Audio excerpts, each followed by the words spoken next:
Hello friends, welcome to शिक्षा garden.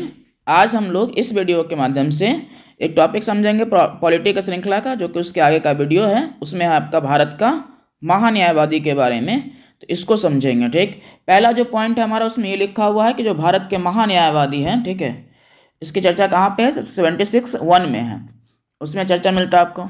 एक बात ध्यान रखिएगा, जब किसी में क्लॉज सब क्लॉज जुड़ा होता है ना, जैसे आपका 76 हो गया, यहाँ पे क्लॉज 1 है, इस तरीके से प्रावधान जोड़े हो, ध्यान रखना इसको। ये वाला हमेशा याद करने की जरूरत नहीं पड़ता है। एक सवाल ज़्यादातर पूछता है मंत्रिपरिषद और प्रधानमंत्री के संदर्भ में 74(1) वाला, ठीक है, इस तरीके से। पर ज़्यादातर आपको ये वाला याद नहीं रखना होता है, 76 याद रखिएगा, इतना काफ़ी है आपके लिए। ठीक, क्योंकि हम पढ़ाएंगे तो आपको सब क्लॉज वाले क्लॉज वाला जो भी आर्टिकल है उसको ही बता देंगे कि हाँ क्लॉज 1 में ये होता है, क्लॉज 2 में इस तरीके से। पर ये आपको याद नहीं रखना है, ध्यान रखिएगा। आपको क्या याद रखना है?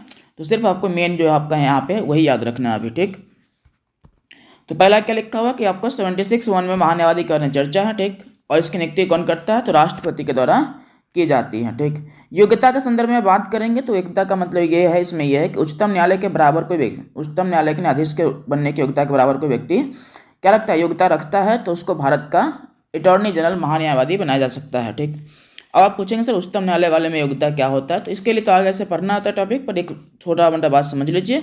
उसमें है कि एक बार के हाई कोर्ट का जज बनने, ये जज बना हो 5 वर्षों के लिए। ठीक है, हाई कोर्ट में, किसी भी हाई कोर्ट में 5 वर्षों के लिए जज के रूप में काम किया हो।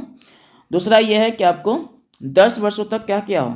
वकालत किया हो। ठीक है, किसी भी हाई कोर्ट में ये हो सकता है। या तीसरा ये है कि राष्ट्रपति के नज़र में, ठीक है, वो क्या हो? कानून का ज्ञाता हो। तो तीन यदि प्रावधान हो, तीनों में से कोई एक फॉलो करता है, और एक भारत का नागरिक हो, जो कि वो फिक्स है उसमें से। ऐसा नहीं कि तीनों के अलावा चारों में से कोई एक, ऐसा नहीं। भारत का नागरिक तो हो ही किसी भी सेंस में, पर वो उसके अलावा इन तीनों में से कि राष्ट्रपति के नज़र में कानून का ज्ञाता हो, ठीक है, या हाई कोर्ट में 5 वर्षों के लिए काम किया हो न्यायाधीश के रूप में, ठीक है, या फिर हाई कोर्ट में 10 वर्षों के लिए वकालत किया हो, तो इस संदर्भ ऐसे व्यक्ति को क्या करेंगे?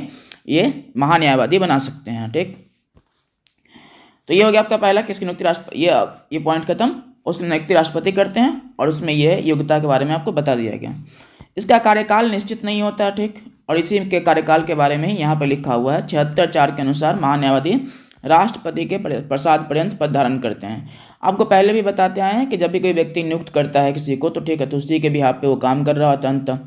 और पद निर्धारण ना होने, इसका जो कार्यकाल है निर्धारण ना होने के पीछे एक कारण है। कारण क्या है कि देखिए, हर मंत्रालय जो जितना भी, जब भी मंत्रालय बनेगा, ठीक है, मंत्रिपरिषद का ये बनेगा नया, ठीक है, मान लीजिए कि लोकसभा का बैठक हुआ, लोकसभा नया बना, ठीक है, चुनाव होने का लोकसभा गठित हुआ, जो पार्टी सरकार बनाएगी उसका मंत्रिपरिषद होगा। ठीक, और उसका मंत्रिपरिषद होगा तो क्या चाहेगा कि हम अपने हिसाब से कोई कानूनी अधिकारी को नियुक्त करें। ठीक, अब मान लीजिए कि कोई व्यक्ति 5 साल के लिए बना, ठीक है, कोई जो है ये सरकार में आया 5 साल के लिए, और हो सकता है कि बीच में ही खत्म हो जाए वो। ठीक, बीच में उसका सरकार खत्म हो जाए किसी भी कारणों से।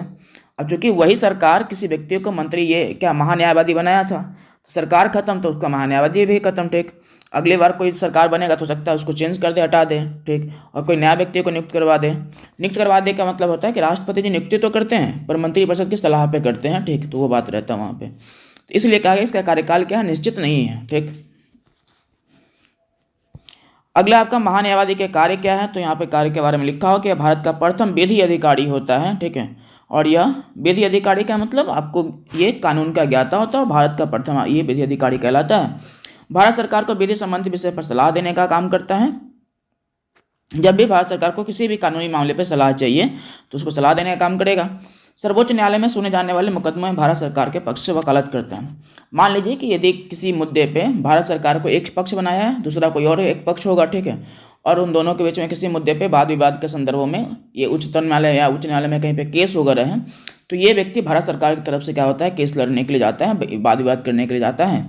तो इसको ये काम है इसका। तो पहला प्रथम विधि अधिकारी है, भारत सरकार को सलाह देने का काम करेगा, और उसके साथ ही ये भारत सरकार की तरफ से मुकदमा लड़ने के लिए जाता है। ठीक, अगला आपका महान्यायवादी के अधिकार क्या क्या है? ठीक है,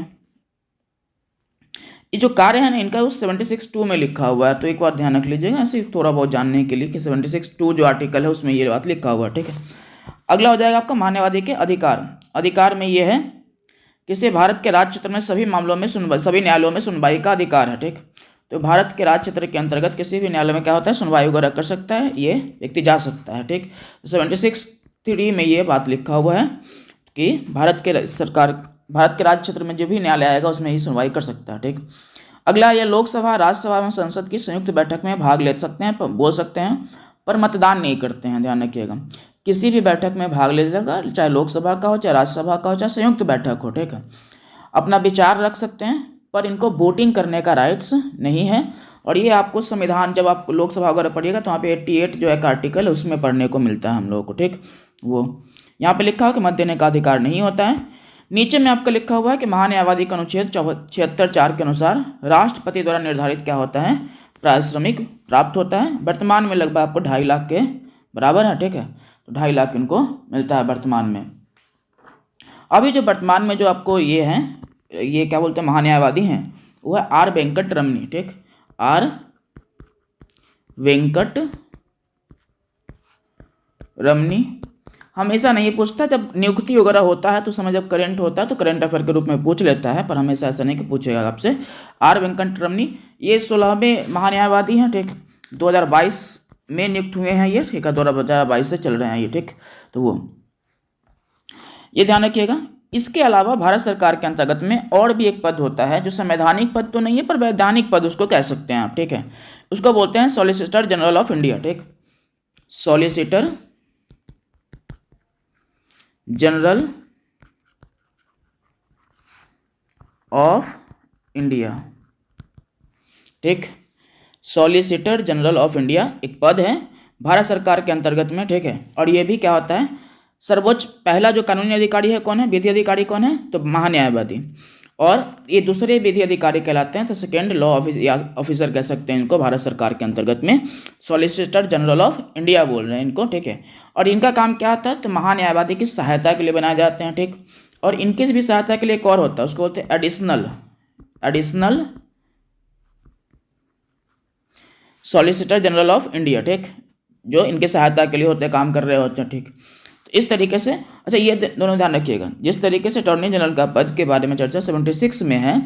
अब यदि किसी व्यक्ति के बारे में या किसी संस्था के बारे में संविधान के किसी अनुच्छेद में प्रावधान है तो उसको बोलते हैं कि संवैधानिक पद है। ठीक, तो ये जो महान्यायवादी है उनका पद क्या है, संवैधानिक है।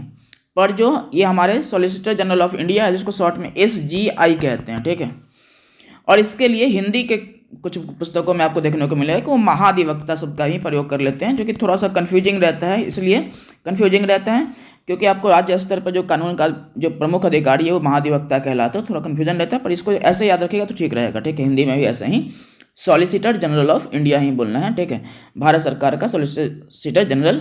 ठीक, और ये इसके बारे में वैधानिक प्रावधान है, संवैधानिक नहीं। ठीक है, मतलब किसी अनुच्छेद में चर्चा नहीं है, विधि के माध्यम से इनको बनाया गया है। और इनका काम क्या होता है, ये भी भारत सरकार को सलाह देने का काम करते हैं, फिर महान्यायवादी की सहायता के रूप में काम करते हैं। तो ये सब काम ये करते हैं। तो उम्मीद करता हूँ आपको ये टॉपिक समझ में आ गया होगा। अब मिलेंगे किसी और वीडियो में, देखने के लिए आपका धन्यवाद। चलिए बाय।